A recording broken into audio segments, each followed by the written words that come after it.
I'm pleased to say I'm joined by the ITV pundit and commentator Chris Mason. Thanks for joining us again, Chris. How are you doing? Absolute pleasure, mate. Yeah, I'm doing all right. Thanks, Phil.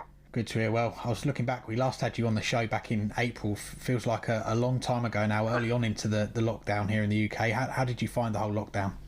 Yeah, it was, obviously my main interest is darts. So obviously I felt sorry for the players, especially the ones that had made sort of such big strides early on and had good world championships, and someone especially like Peter Wright, won his first world title, and then everything was put on the back burner. But it's slowly but surely getting back to some sort of normality. I think it'll be a while before it will be the new normal, but we've got a bit of darts, the autumn series, and of course we're down to the final four of the Premier League now, and then obviously the World Series is right on us. Just want to touch on some darts that we have been able to see over the last couple of months, and the PDC came back over after that 4-month break. We had the Pro Tour followed by the World Match Play behind closed doors in Milton Keynes. What did you make of the World Match Play? Yeah, I thought Sky did a great job of it, to be honest. Whoever was the director shot it very well, so you didn't feel obviously the crowd noise and the actual real atmosphere wasn't there, but I thought they did a great job. It was a thoroughly enjoyable tournament. Dimitri winning his first major after winning obviously a couple of back-to-back World Youth titles, and I thought he played very well. I thought he was the best player there that week. Obviously, you were part of the ITV team that did the UK Open a couple of years ago, which ended up being virtually behind closed doors. What's it like as a player turning up to these events that you used to have in big crowds and at these big venues and having to play behind closed doors? I know they still had the crowd noise being pumped through, but what's that like as a player? As a player, I wouldn't know, because obviously it never really happened for me as a player, but I don't know. It's sort of 6 of one, half a dozen of the other. Obviously, the atmosphere isn't there, and like in football, they call it the 12th man, and it could be the fourth dart to be described in darts. But I think when you have a look at the Pro Tours, which obviously are played behind closed doors, you often see some of the higher stats. Not all the time, but across the board, players do perform better in perfect conditions, and of course, without having, although the crowd can be advantaged, as we've seen over the years, the crowd have played their part in quite a few results. So, in some ways it can work for certain players. It was interesting really with the match play, because we've seen Dimitri, unquestionably play his best darts on TV with a crowd, and he's tended to struggle on the Pro Tours. However, I think that the time spent with Peter Wright, and Peter Wright sort of, helping him hone his craft, he just seemed to settle in almost instantly and produce his best start. So I think, for some players it can work massively in their favours. I expected someone like Gerwen Price to find it a little better, because obviously, as we know, he gets a fair bit of abuse, but it didn't quite work out for him. I think he's one of the players that has suffered with the lack of darts. I think because he's so new and still improving, I think he missed out on obviously all playing the Pro Tours and the Euro Tours and all those sort of things. So, it just works out perfectly for Dimitri, having spent all those months practicing with Peter Wright. So, it's disappointing for the fans ultimately, because the match play is such a big event. Up in Blackpool in the beautiful winter gardens, and it is a great fans' favourite event, and a favourite of the players, because it is a different type of crowd than pretty much you get everywhere else. They're a little bit more, they're more dart fans rather than going out for a good night out. And there's been a lot of talk about Michael van Gerwen the last few weeks. Obviously, during the Premier League restart, he missed out on the playoffs for the first time ever. Lots of different theories doing the rounds about his darts, the lack of crowd, the improvement in the rest of the competition in the field. But can you put your finger on what went wrong with Michael in the Premier League? I think it's a bit of a technical issue with him. I'm not sure it's down to the darts, because those darts he used to win the UK Open, and I think he averaged over 105 for the tournament, and in my opinion, one of the toughest draws to win it. He had an awful draw, but found a way to win it and produced some quality darts. But I think whether it's been the lack of practice, I think there's a few technical issues which in recent weeks look a little bit better.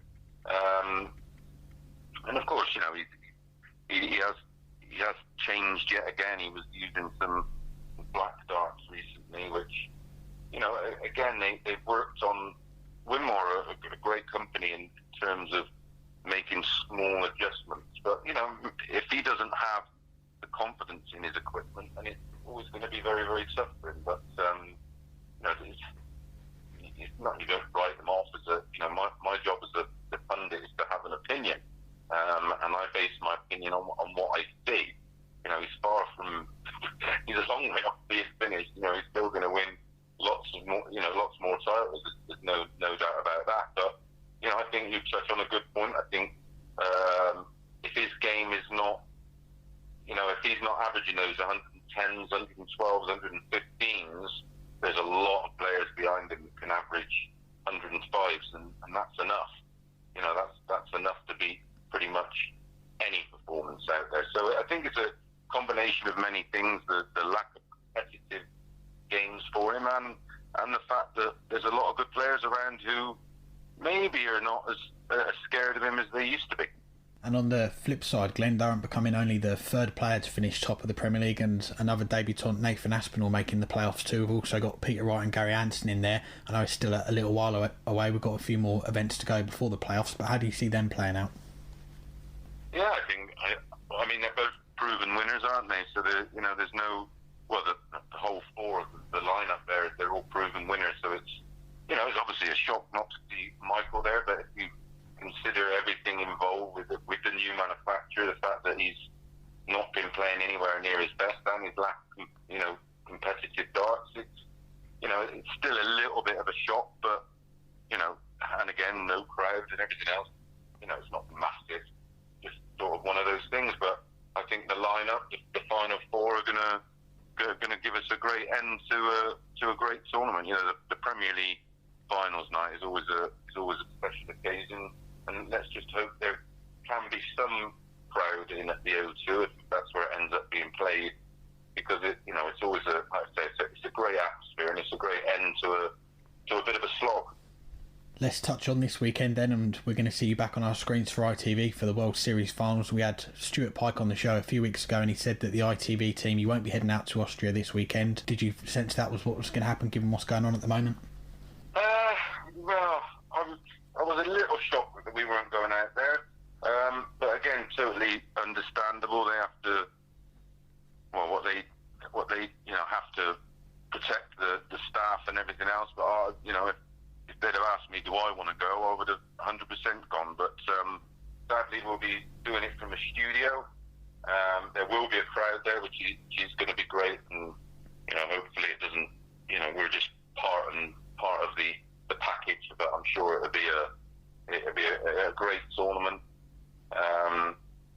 Again, big guys for some of the players there. Of course, Fallon was looking forward to playing in all the events, and we missed out on the new event that was going to be in New York at Madison Square Garden, which is absolutely gutting that didn't take place. But ultimately the tournament's on. We're going to get to see some new players in it. We're going to get to see some players that have not qualified for it for a while. Including people like Joe Cullen, Steve Eaton, of course Harry Ward, who's just announced that he will be relinquishing his tour card at the end of the year. Very, very mature statement was released from him. I think it was released today or yesterday. My old pal Vincent Vandervoort, they all got to the latter stages, and then the qualifiers. Steve Beaton again, loves to do it. Some people hate saying the words, but he does find he's evergreen. He finds a way to win. Beating Big Gabe in a bit of a shock. Joe Cullen beating Jesus. Harry Ward beating Chris Dobie, and then Vandervoort beating Madars Rasmussen to all take their place in the World Series finals. The draw for me was fascinating, isn't it? I mean, with what's gone on, it's going to be very hard to. I mean, Dimitri's playing Glenn Durrant for a chance to play Van Gerwen, which is going to be mouthful, especially, I think Michael said recently that if he's anywhere as near his best, I don't think Glenn Durham gets anywhere near him.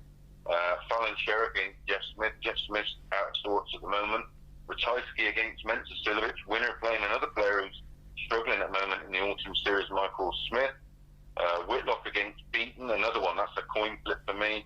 Damon Hesser, who won his first ranking title in recent days, up against Ian White. Cody Harris, another winner. Dave Chisnell. Vincent Vandervoort against Joe Cullinan, and Harry Ward making his debut against Darius Lapanowski. I mean, it's mouthful. Yeah, some great games to look forward to, and some great games for the crowd that is going to be there to look forward to. As you touched on, it's going to be the first PDC event to have a crowd for the best part of 6 months, and I know the following weekend there's going to be a crowd for the European Tour event. The following week or so, the World Grand Prix going to be played behind closed doors. How do you assess the situation at the moment with the PDC and what they've got to, kind of the hurdles they've got to jump through to get the crowds in again? Yeah, I mean, financially they're taking a massive hit, but you know, Matchroom and Eddie, of course, you know, took that big hit by staging the boxing in the Maskell's House Garden. It's financially, fortunately, the PDC have done so well over the years, and you have to give them all credit. They could have just said, look, we're going to just, you know, maybe play some of the pro tours, but the bigger events were just going to shelve for the season. Because obviously without the crowd, that's a massive part of why the PDC are in the financial situation they are in. And obviously the crowd for the World Series final is going to be massively reduced. So it will help a little bit, but not going to be, you know, it's not massive amounts of money like it normally would be in the Premier League, of course. You know, those were huge crowds, especially the double header over in Holland, and you know, there was I think there's almost 20,000 seats sold over 2 days. So yeah, you have to give them credit, and you know that's why they've been so successful. You know, there's no way they could have made any kind of allowance for what's going on right now. But they stepped up to the plate, and all credit to them. They're just continuing to roll out these events. Yes, it's sad it's behind closed doors, but the fans get to see their favourite players on TV. And I've got to get your take on what could perhaps happen to the PDC World Championship. Of course, the biggest event that we have on the calendar, still nothing confirmed. I know it's about 3 months away, but what do you see possibly happening to the World Championship? Do you see it staying at Ali Pali, or do you see it possibly going somewhere else where you can get a crowd in? Yeah, I can't see them. I mean, the cost of putting it on at Ali Pali is astronomical. And although they've taken the hit on all the other events, I just can't see financially that event. What is it, 17 days of no crowds, and what people also got to make allowances for is the cost of all the testing, you know, bringing everybody in a few days before, all the hotel costs, all the, you know, everyone's got to be isolated until they've passed their test, and then trying to keep everybody in a bubble. The reason it's worked so well at Milton Keynes is everything's under one roof, so they could keep everybody in that bubble. I'd be massively surprised if it stays at Ali Pali without a crowd. I just don't know how financially it's viable. You know, because you know all the broadcast rights and everything else are already in place, but I don't think that will cover the massive prize money. I know it's sponsored and everything else, but without a crowd, that's going to take a massive hit. And I just don't. I would rather see it go to another country just for this once, where they can have some crowd. Like I said, the World Series is going to have a crowd. Maybe they can pick another country that has slightly different rules to run. Although a lot of things could change between now and then, of course. So, you know, I'm still hopeful it stays at the Ali Pali. But if it doesn't, I'd personally be amazed. I hope it. Well, in a way, I hope it does. But I hope it doesn't. I'd love to see it with some form of crowd. But if it does go somewhere else for a year, then like I say, it's just one of those things, and at least someone will, you know, some fans will be able to get out there and enjoy the World Championship, and of course, players will enjoy having a crowd. Definitely, and one more before we let you go, and it's turning the thoughts away from the PDC and onto the BDO. They've been in trouble for a while now, as we know, but last week losing control of the counties to the newly formed UKDA. I know the BDO is where it all started for you and a lot of the players. What memories will stick with you most when you think of the BDO now? Well, I suppose you can't have any memories really of recent years, because it's been a disaster for them and the players, and of course, you've got to feel sorry for all the players that played in last year's or this year's World Championship, that especially Wayne Warren, who ended up with a paltry 20-odd grand. But overall, I suppose if we go back to the glory years of the 80s, there was give people a certain group of players an opportunity to be professionals. Personally, I had some great times playing in the BDO, and proud to have represented my country. But sadly, in recent years, the whole brand's been tarnished. But fortunately, the WDF are coming in. They've recently announced their how they're going to, which events are going to be ranked, and a little bit of a look ahead to the future. The UKDA, that looks like they're going to try and refresh the county system. I mean, there is a place for county darts. I don't think there's enough Super League and county players to keep it with, over the weekend of 12 women and 24 men. I think maybe taking it down to a one-day event, making it really special against representing county. I remember making my debut in the A side. It's a really proud moment, where nowadays it's sort of most counties, not all, but most counties struggle to fill the allocated places, and sort of it's the case of, put a county shirt on and you get a game, and that needs to be made a little bit more special again, and hopefully that's what will happen in the future. There's lots of exciting things. Of course, Steve Brown's Mad Darts, that looks to be gathering some momentum now, and things are getting put in place, and amateur darts are always starting to look positive again, which is great, because not everybody can just rock up a Q school, get a tour card, and turn pro. It just doesn't work like that. You need a proving ground. You need somewhere to apply your trade, and you need to find out if you're ultimately good enough to turn pro. And going forward, WDF, and like I said, the UK Darts Association, and of course MAD, things are looking positive for amateur darts, which is great news for the sport, because ultimately it needs that. There is the development tour and the challenge tour, but again, that's not for everybody. So all bases look to be covered, and I'm excited about the future. Definitely. Well, Chris, it's always a pleasure to catch up with you. Thank you very much for taking out some time to have a chat with us, and wish you all the best for this weekend with ITV and the World Series finals. Thanks a million, pal. Always a pleasure.